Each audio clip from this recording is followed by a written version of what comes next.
2 నిమిషాల్లోనే 4, 5 అరటిపళ్ళు తినేసేయచ్చు. అంత లోపలికి ఈజీగా వెళ్ళిపోతుంది. సంవత్సరం పొడుగునా దొరుకుతుంది. మరి అతి తక్కువ ఖర్చులో లభించే పండు అంటే అరటి పండే. దీనికంటే చీప్ అండ్ బెస్ట్ ఇంకేమీ లేవని చెప్పచ్చు.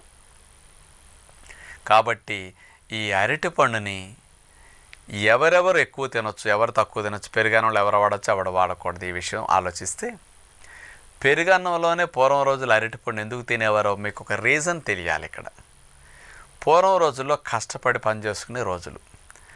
3 పూట్ల ఆహారం తినేవారు, ఉదయం, మధ్యాహ్నం, సాయంకాలం. ప్రధాన ఆహారం అన్నం.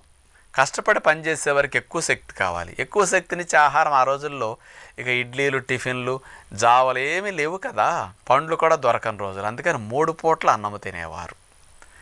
ఏ పని చేసుకునేవారైనా 3 పూట్ల అన్నం తినటమే.